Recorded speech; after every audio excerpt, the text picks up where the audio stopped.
حدیث پاک میں آتا ہے کہ جب شیطان نے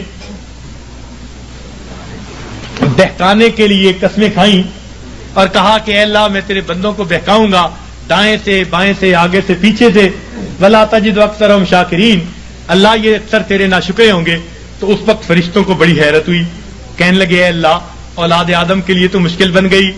پوچھا کیسے؟ اے اللہ یہ شیطان دائیں بائیں آگے پیچھے سے بہکائے گا اور بندوں کے لیے تو کوئی راستہ ہی نہیں بچا۔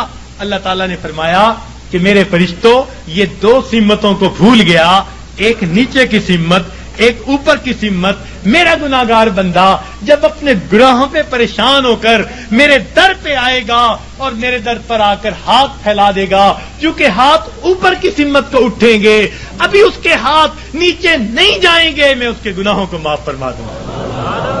اور جب میرا بندہ اپنے گناہوں پہ پریشان ہو کر اپنے سر کو سجدے میں ڈال دے گا، کیونکہ نیچے کی سمت سے شیطان اثر انداز نہیں ہو سکتا، میرا بندہ ابھی سر نہیں اٹھائے گا، میں اپنے بندے کے گناہوں کو معاف فرما دوں گا۔ تو شیطان نے ایک قسم کھائی تھی، فَبِعِزَّتِكَ، اللہ تیری عزت کی قسم میں تیرے بندوں کو بہکاؤں گا۔ اللہ تعالیٰ نے اس کے جواب میں فرمایا شیطان مردود تو قسمیں کھاتا ہے میرے بندوں کو بہکانے کے لیے، ورغلانے کے لیے، ذرا میری بات بھی سن لے کہ میرے بندے بتقاضائے بشریت گناہ کرتے رہیں گے، اگر اپنی موت سے پہلے سچی معافی مانگیں گے، فَبِعِزَّتِي وَجَلَالِي، مجھے اپنی عزت کی قسم، مجھے اپنے جلال کی قسم، میں ان کی توبہ کو قبول کر لوں گا۔ تو شیطان نے بہکانے کے لیے ایک قسم کھائی تھی، رحمان نے معافی دینے کے لیے دو قسمیں کھائی ہوئی ہیں۔ سبحان اللہ۔ اس لیے اللہ تعالیٰ کی ہر صفت کا ایک نام ہے، لیکن رحمت کی صفت کے دو نام ہیں، رحمان اور رحیم۔ اور کوئی صفت ایسی نہیں جس کے دو نام ہو سوائے رحمت کی صفت۔ وہ تو اتنا کریم آقا ہے، وہ تو بخش کے خوش ہوتا ہے، وہ تو معاف کر کے خوش ہوا کرتا ہے۔ میں ایک مرتبہ بچیوں کو پردے میں درس دے رہا تھا، ایک جامعہ کی دور حدیث کی بچیاں تھیں، تو ان سے میں نے سوال پوچھا کہ بتاؤ دنیا میں سب سے آسان کام کیا ہے؟ ایک بچی نے جواب دیا کہ اپنی ماں کو منانا۔ میں نے پوچھا وہ کیسے؟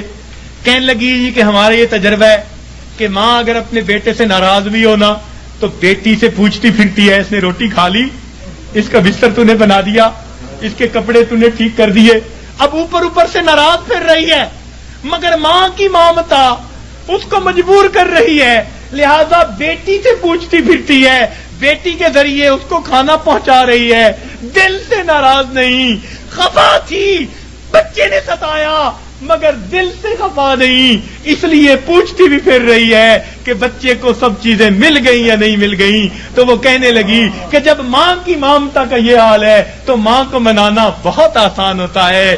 میں نے کہا ہاں ماں کو منانا آسان صحیح، پھر بھی ماں کے پاس آنا پڑتا ہے۔ بچہ آ کر کہہ دے امی معاف کر دیں، ماں معاف کر دیتی ہے۔ بچہ آ کر ماں کا جسم دبائے، امی معاف کر دیں، معاف کر دیتی ہے۔ ہاتھ جوڑ دے، معاف کر دیتی ہے۔ اگر پھر بھی معاف نہ کرے، بچہ رو پڑے، ماں سے کبھی بیٹے کے آنسو نہیں دیکھے جاتے، کتنی ناراض کیوں نہ ہوگی جب دیکھے گی بچہ آنسو بہا رہا ہے، اپنے دوپٹے کے پلو کو لے کے آنسو پوچھے گی، کہے گی بیٹا رو نہیں، چل میں نے تجھے معاف کر دیا۔ تو ماں کو منانا دنیا میں اتنا آسان ہے۔ بچیاں کہنے لگیں، میں نے انہیں اس وقت بتایا کہ دیکھو ایک اور ذات ہے جس کو منانا ماں کے منانے سے بھی 70 گنا زیادہ آسان ہے، اور وہ پروردگار عالم کی ذات ہے۔ ماں کو تو پھر بھی زبان سے کہنا پڑے گا، پاؤں پکڑنے پڑیں گے، ہاتھ جوڑنے پڑیں گے، آنسو بہانے پڑیں گے۔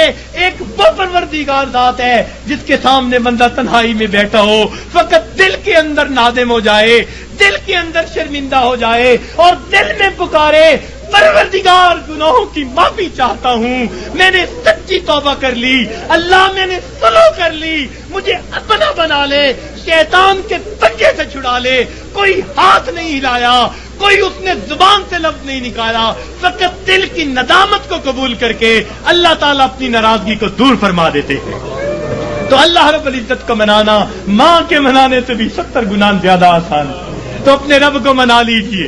ابن قیم رحمت اللہ نے عجیب واقعہ لکھا، فرماتے ہیں میں گلی میں جا رہا تھا، میں نے دیکھا ایک دروازہ کھلا، ماں اپنے بچے کو مار رہی ہے، تھپڑ لگا رہی ہے اور کہتی ہے تو نے مجھے بڑا ذلیل کیا، بڑا پریشان کیا، نافرمان ہے، کوئی بات نہیں مانتا، نکل جا میرے گھر سے۔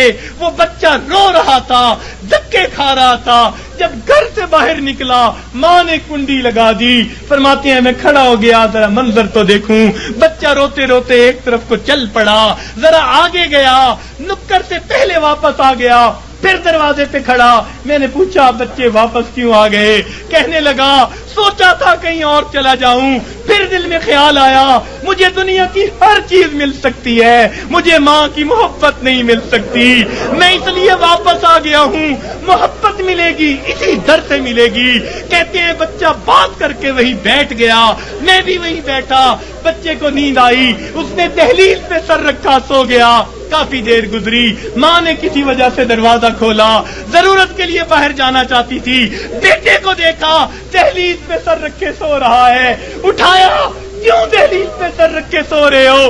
امی مجھے دنیا میں کوئی دوسری ماں نہیں مل سکتی، میں اس دہلیز کو چھوڑ کے کیسے جاؤں؟ فرمایا بچے کے الفاظ سے ماں کی آنکھوں سے آنسو آ گئے، بچے کو سینے سے لگا لیا، میرے بیٹے جب تیرا یقین ہے اس گھر کے سوا تیرا گھر کوئی نہیں، میرے در کھلے ہیں، آ جا، میں نے تیری غلطیوں کو معاف کر دیا۔